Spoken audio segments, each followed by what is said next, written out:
All right, hello students. So this is our first asynchronous class, and I'm going to guide you through um, your assignment today. So thanks for tuning in, and here we go.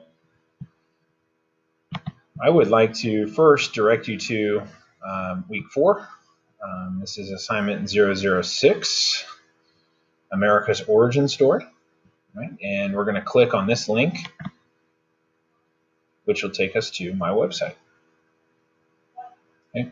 Our unit that we're going into is American Identity, This Land is Your Land. Inspired by Woody Guthrie's famous song, This Land is Your Land, by the same title. At your convenience, you can listen to Woody Guthrie sing and play his famous song about our American identity. So our unit goals are listed here, are key questions, right? Some of the things that we will do are laid out here. But most importantly for today, you're welcome to join me by clicking on this PowerPoint, right? You can come up here in this top right corner and open this presentation in Google Present. So once you do that, we can see that there is a series of quotes from famous individuals. So I'll go through each one of these and read it aloud so that you can follow along. The American dream means giving it your all, trying your hardest, accomplishing something. Then I'd like to add that giving something back. No definition of a successful life can do anything but include serving others. George H.W. Bush. This is from Bill Russell, famous basketball player. I hoped I epitomized the American dream, for I came against long odds, from the ghetto to the very top of my profession. I was not immediately good at basketball. It did not come easy. It came as a result of a lot of hard work and self-sacrifice. The rewards, were they worth it? 1,000 times over. Here we go, Bernie Sanders. For many, the American dream has become a nightmare. Here's a rapper, Tupac Shakur. This is what he said: the American dream wasn't meant for me, because Lady Liberty's a hypocrite. She lied to me. Promised me freedom, education, and equality. Never gave me nothing but slavery. But now look at how dangerous you made me. Call me a madman because I'm strong and bold. George Carlin, famous comedian, said, that's why we call it the American dream, because you have to be asleep to believe it. Not a quote, but an image. Okay? You can kind of see the irony here. World's highest standard of living up here at the top. There's no way like the American way, and it's, you know, your standard white American nuclear family with Fido, mom, dad, Susie, and Tommy. Meanwhile, in reality, this is more like probably what America looks like for a majority of people, right? Out in the cold, waiting in line for food in the 1930s. This is a great cartoon where you can see the evolution of the American dream. This is more dealing with our materialism and capitalistic tendencies, where you had a few elite individuals standing down here, right, with their fancy outfits and clothes, and said, a house, a barn, 100 acres, horses, cattle, sheep, woods, and an orchard. We've attained happiness. Notice the allusion to the Declaration of Independence, right? Attained happiness. And then in 1920, fast forward, a house and a garage, half an acre, a car and a dog. We've really made it, right? A more casual attitude here. You can see that the man is wearing overalls, probably depicting some sort of middle-class individual. The wife as well, proper trim. And then in 1990, here we have presumably two women moving in together, a condo, right? A VCR, a parakeet. Can't believe it's all ours.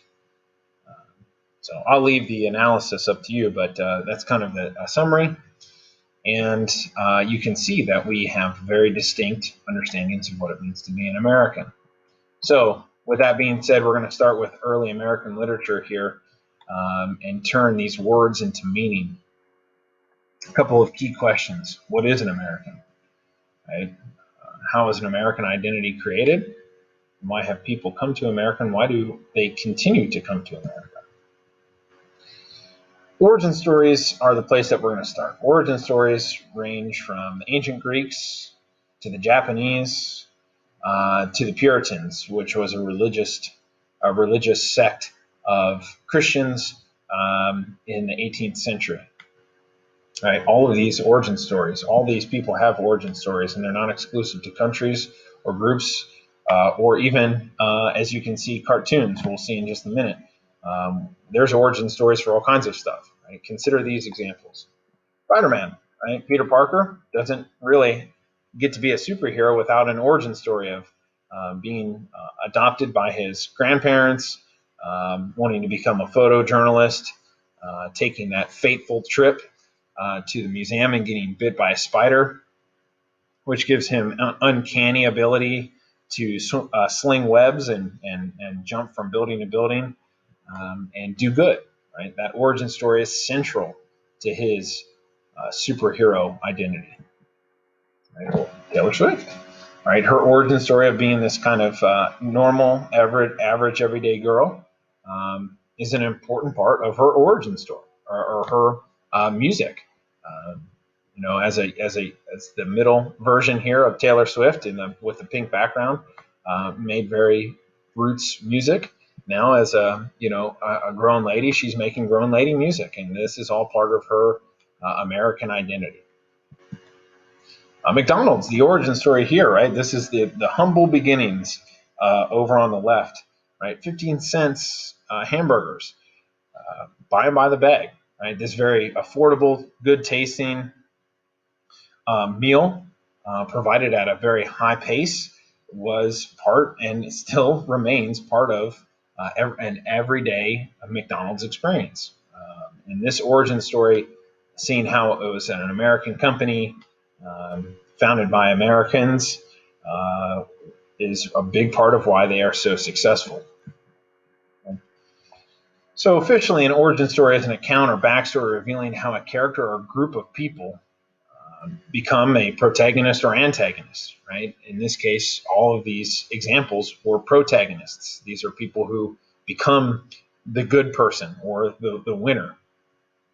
And it adds to an overall study of a narrative, giving reasons for their intentions. So this is clearly a key piece if we want to identify and answer some of those questions that we began with, right?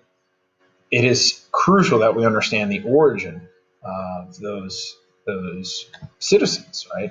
What it means to be an American. So now that we've introduced it, I want to see what you think, right? The origin story is of America. So come over to Google Classroom again. You'll find this Jamboard, and on it is your period-specific board. There are 4 American literature classes that I teach. Make sure you're posting to the correct one. This is first periods. Come over here, you click the post-it note feature.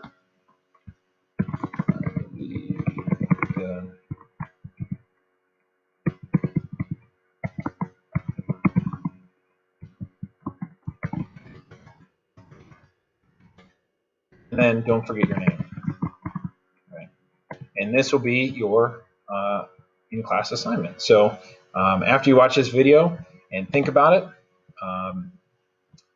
go ahead and post your post-it note, and that's all we have for class today. We will be back tomorrow, and we'll see you then.